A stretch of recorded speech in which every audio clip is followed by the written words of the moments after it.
अस्सलामुअलैकुम, मैं हूं मिसेस तारिक। अपने चैनल पे आपको खुशामदीद कहती हूँ।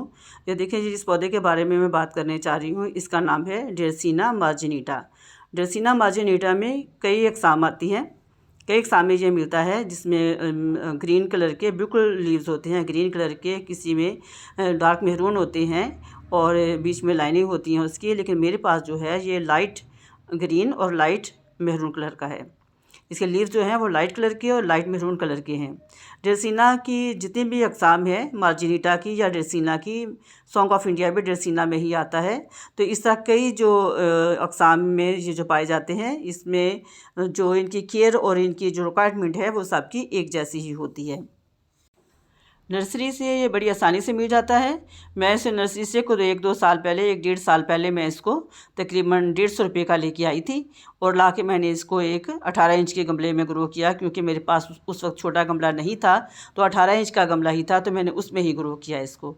लेकिन पानी का मैंने ध्यान रखा, क्योंकि बड़े गमले में छोटा पौधा जब लगाते हैं तो पानी ज़्यादा डालने की वजह से वो मर जाता है या स्ट्रेस में चला जाता है, उसकी जड़ें जो हैं वो गल जाती हैं, तो इस तरह पौधे के ख़त्म होने का ख़तरा हो सकता है। तो इसलिए मैंने इसको बड़ी एहतियात से पानी दिया। लेकिन अब ये पौधा मेरा माशाल्लाह बड़ा अच्छा चल रहा है, बड़ी अच्छी इसकी ग्रोथ, जैसा कि आप देख सकते हो, बड़ी अच्छी ग्रोथ हो रही है। नर्सरी से जब भी कोई प्लांट लेके आएँ तो उसका ध्यान रखें उसको, कि उसको अपने घर में आपने, अगर वो उसकी गमला छोटा है तो उसको रीपोर्ट करना ज़रूरी है, तो उसको आपने अपने घर में कम से कम उस वक्त तक आपने रखना है जब तक कि उसकी नई ग्रोथ स्टार्ट नहीं हो जाती। जब प्लांट की नई ग्रोथ स्टार्ट हो जाएगी, नए लीव्स उसके अंदर से निकलने शुरू हो जाएंगे, उसके बाद आपने उसको रीपोर्ट करना है और उसके कद के हिसाब से उसको गमला लगाएं। 8-10 इंच का गमला उसको दें पौधे को, जो भी आप लेके आए, अगर उसको आपने गमला देना है, उसको रीपोर्ट करना बहुत ज़रूरी है। तो ऐसी सूरत में 8-10 इंच के गमले में स्टार्ट में उसको ग्रो करें, जिसके अंदर आपने रेत, मिट्टी, खाद डालें, उसके अंदर फंगिसाइड डालें, जैसे कि मैं हल्दी डालती हूँ, और आप जो भी डालते हैं वो उसमें शामिल करें। करने के बाद इसको गमले में ग्रो करें। गमले में ड्रेनेज होल पे आपने एक ठीकरी रखनी है, उसके ऊपर आपने जितने भी हमारे पौधों के ड्राई लीव्स होते हैं, खुश्क पत्ते होते हैं, उनको आपने उसके अंदर लगाना है, डालना है। डालने के बाद मिट्टी डाल के तो पौधे को लगा दें, रिपोर्ट कर दें। उसके बाद उसको भर के पानी एक दफ़ा दे दें और उसके बाद उसको कुछ दिनों के लिए शेडी एरिया में रखें, ताकि वो जो है उसकी जब तक ग्रोथ स्टार्ट नहीं हो जाती, वो बिल्कुल सेट नहीं हो जाता, उस वक्त तक आपको उसको आप बाहर ना रखें। तो इस तरह गमले पौधे को लगाने के बाद इस चीज़ का ध्यान रखें। जब पौधा हमारे पास कुछ 6-7 महीने मौजूद रहता है और चलना शुरू हो जाता है, तो आहिस्ता आहिस्ता वो मैच्योर होना शुरू हो जाता है। तो जब वो मैच्योर होता है तो उस वक्त वो ख़तरे से बाहर होता है हमारे पास। इसलिए हमारे पौधे जो हैं नर्सरी से लाने के बाद इतनी जल्दी नहीं मरेंगे, जब हम इन बातों का ध्यान रखेंगे। तो अगर फ़ौरन ही हम ला के उसको धूप में रख देंगे और पानी डालना शुरू कर देंगे और खाद देनी बहुत ज़्यादा शुरू कर देंगे, तो ऐसी सूरत में हमारे पौधे नर्सरी से लाने के बाद मर जाएंगे। तो इसलिए इन चीज़ों की एहतियात रखें और ख्याल रखें। बाकी बात करें इसकी लोकेशन की, तो ये बिल्कुल फुल सनलाइट का पौधा नहीं है, इस सेमी शेड एरिया का पौधा है। इसको आप ग्रीन नेट के नीचे रखें, या किसी बड़े दरख्त जो है उसके नीचे इसको लगाएं, या फिर दीवार की शेड में, जहाँ पे इसको सारा दिन जो दोपहर की धूप होती है वो इसके ऊपर ना पड़े। तो ऐसी सूरत में ये पौधा बड़ा अच्छा चलता है। और इसको आप इंडोर भी ग्रो कर सकते हैं, ऐसी जगह पे जहाँ पे कमरे में, या किसी आप अपने मॉल में, या किसी आप रूम में खिड़की के साथ रखें, जहाँ से इसको ब्राइट लाइट आती रहे। तो ऐसी सूरत में ये पौधा जो चलता रहेगा। लेकिन अगर आप इसको बहुत ज़्यादा आप इंडोर रखेंगे और थोड़ी सी इसकी लाइट इसके ऊपर कम पड़ेगी, तो ऐसी सूरत में इसकी जो वेरिगेशन है ये कम हो जाएगी, ग्रीन साइड पे जाना शुरू हो जाएगा और लेगी सी इसकी वो हो जाएंगे लीव्स जो हैं, तो उससे ज़्यादा खूबसूरत नहीं लगेगा। इसलिए ज़्यादा कोशिश करें कि आप इसको ग्रीन नेट के नीचे या सेमी शेड एरिया में रखें, फुल सनलाइट में ना रखें। जो भी पौधा हम गमले में लगाते हैं, गमले में ग्रो करने वाले तमाम पौधे जो चारों मौसमों में पौधे चलते हैं हमारे पास, उनको दोपहर में जून जुलाई की जो शदीद धूप होती है उससे बचाना होता है। शदीद धूप जो है वो इनके लीव्स जो है बर्न कर देती हैं, पौधे को गर्मी के साथ, धूप और लू के साथ पौधे को मारने वाली साइड पे ले जाते हैं। क्योंकि ऐसी सूरत में हमारे पास जो पानी हमने स्टोर करके रखते हैं कि चलो ठंडा हो जाए, लेकिन वो भी गर्म हो जाता है। जो इसकी जड़ें गर्म होती हैं, गमला गर्म होता है, ऊपर इनके लीव्स गर्म होते हैं। तो ऐसी सूरत में आपने इनको ऐसी जगह पर रखना है, जो गमले में पौधे ग्रो किए हुए हैं उनको किसी शेड वाली जगह पर जून जुलाई की धूप में आप रखें, बिल्कुल फुल सनलाइट में ना रखें। बेशक वो पौधा फुल सनलाइट का है, फिर भी आपने उस गमले को थोड़ा शेड में ले जाना है।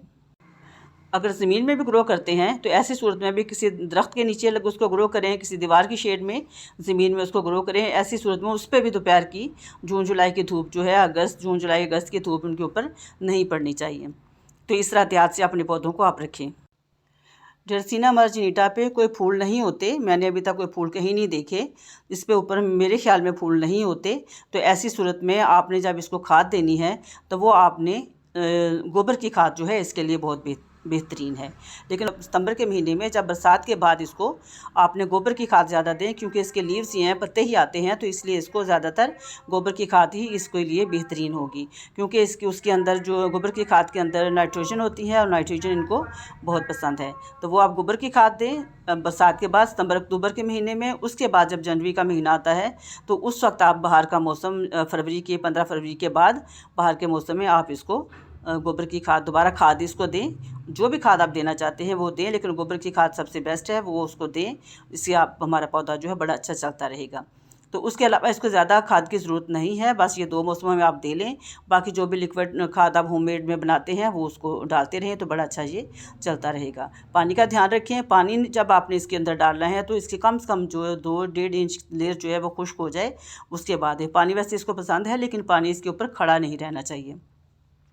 जब भी आप पानी डालें तो वो बिल्कुल अंदर चला जाए, ज़मीन के मिट्टी के गमले के नीचे चला जाए, सारी मिट्टी को गीला करता हुआ ड्रेन आउट हो जाए, खड़ा ना हो। खड़ा होने से जड़ें जो हैं वो रूट आउट हो सकती हैं और उससे पौधा मरने के ख़तरात हो सकते हैं। अब ये देखें, जैसा कि मैं बता चुकी हूँ कि मैंने बड़े गमले में छोटा पौधा लगाया था, लेकिन मेरा पौधा मैच्योर हो चुका है, इतना अच्छी ग्रोथ कर रहा है क्योंकि मैंने पानी का ध्यान रखा है इसकी। वैसे तो ख़ज़ां के मौसम में इसके लीव जो हैं वो रिमूव नहीं होते, वैसे ही रहते हैं, लेकिन जो लीव जो हैं ओल्ड हो जाते हैं, ओल्ड लीव जो हैं वो रिमूव होने शुरू हो जाते हैं, सूख जाते हैं। जब ये सूख जाते हैं तो इनको उतार दें, इसलिए कि जब हम मिस्टिंग करते हैं तो उस टाइम इनके ऊपर पानी गीले होने की वजह से फंगस लग सकता है। तो इसलिए इन तमाम जो लीव्स हैं, ओल्ड लीव्स हैं जो खुश्क हो चुके हैं, इनको आप रिमूव कर दें। तो बात करें इसकी प्रोपगेशन की, तो प्रोपगेशन बड़ी आसानी से इसकी होती है, क्योंकि इसके ऊपर कोई फ्लावर्स वगैरह नहीं होते, इसलिए ये कटिंग से ही ग्रो किया जाता है। तो मैंने भी इसको कटिंग से ही ग्रो किया था एक बार। ये देखिए जी, मेरे पास जो ये पौधा है, ये यहाँ से मैं आपको दिखाती हूँ। ये देखें जी, यहाँ से इसकी लेंथ जो थी कम से कम 2-2.5 फीट हो गई थी। तो मैंने इसको 2-2.5 फीट थी, लेकिन लंबा सा था, लंबा लंबा जा रहा था, तो बहुत बुरा लगता था। यहाँ से मैंने काट के इसको, तो इसकी कटिंग जो है वो मैंने निकाल ली और यहाँ से 2 ब्रांचेस जो हैं ये निकली हैं, ये आप देख सकते हो। ये देखिए, ये 2 ब्रांचेस जो हैं इसकी में से निकली हैं। तो यहाँ से मैंने इसकी कटिंग ली थी और ये 2 ब्रांचेस जो हैं इसमें से निकली हैं। हाइट भी इसकी थोड़ी छोटी हो गई है, अब थोड़ा जी बुशी भी हो गया है। बहुत ही लंबा लंबा था, तो इसकी कटिंग जो थी वो मैंने दूसरे गमले में ग्रो करके तो उसको मैंने छत पे रखा हुआ है, जहाँ पे वो पौधा बड़ा अच्छा चल रहा है। तो इसको जो है ग्रो करने के लिए इसकी कटिंग ले ली यहाँ से लेके, और उसको पानी में भी ग्रो कर सकते हैं और डायरेक्ट गमले की मिट्टी में भी लगा सकते हैं, ज़मीन में भी लगा सकते हैं। तो इस तरह से बड़ी अच्छी तरह से ग्रो हो जाएगी। तो इसका ये बुशी करने के लिए भी जब ऊपर से कटिंग काटेंगे तो ये यहाँ से बुशी हो जाएगा और बड़ा प्यारा चलना शुरू हो जाएगा। मेरा पौधा ये जैसे ही थोड़ा सा और बड़ा होगा, आधे फीट तक तकरीबन इसकी और लेंथ हो जाएगी, तो फिर मैं इसकी दोनों ब्रांचेस में से एक और ब्रांच छोटी कर दूँगी और एक को वैसे ही रहने दूँगी। फिर वो एक में से फिर 2-3 ब्रांचेस निकलेंगी, तो इस तरह और ज़्यादा बुशी होकर इसकी खूबसूरत लुक जो है वो हो जाएगी। सर्दी के मौसम में इसकी ग्रोथ रुक जाती है। सर्दी से मुराद ये है कि ऐसे तमाम पौधे जो चारों मौसमों में हमारे पास रहते हैं, चलते हैं, वो सर्दी के मौसम में उनकी ग्रोथ थोड़ी रुक जाती है, स्ट्रेस में चले जाते हैं। और इसी तरह ये जो ग्रोथ रुक जाती है, इसकी भी ग्रोथ रुक जाती है, लेकिन ये ग्रीन ही रहता है, ऐसे ही ग्रीन रहता है, लेकिन इसकी ग्रोथ रुकती है। इसके लीव्स जो हैं बिल्कुल रिमूव नहीं होते, बिल्कुल ये खाली नहीं होता, लेकिन ऐसे ही रहता है ये। तो इस तरह इसकी ऐसे सूरत में जब सर्दी का मौसम हो, स्ट्रेस हो, खज़ां का मौसम, इसकी ग्रोथ रुक जाती है। ऐसी सूरत में आपने इसको खाद भी नहीं देनी और पानी भी बिल्कुल चेक करके देना है। तो इस तरह हमारा पौधा बड़ा अच्छा चलता रहेगा। बाहर के मौसम में दोबारा इसकी ग्रोथ स्टार्ट हो जाती है और ऐसी सूरत में ये बड़े प्यारे नए लीव्स निकालता है और बड़ा ही प्यारा खूबसूरत लगता है। बाकी इसको मिस्टिंग करते रहें, अच्छी तरह मिस्टिंग करें। 2-4 दिन के बाद धो के रखें, मिस्टिंग करके रखें, इसको गोडी करें, ताकि गोडी करने से इनके जो जड़ें हैं उनको ऑक्सीजन मिलेगी और पौधे की ग्रोथ अच्छी होती है। इसके अलावा बात करें इसके ऊपर कोई डिजीज़ की, कीड़े मकोड़ों की, तो ऐसा कोई मैंने अभी तक तो नहीं देखा, क्योंकि मैं मिस्टिंग करती रहती हूँ।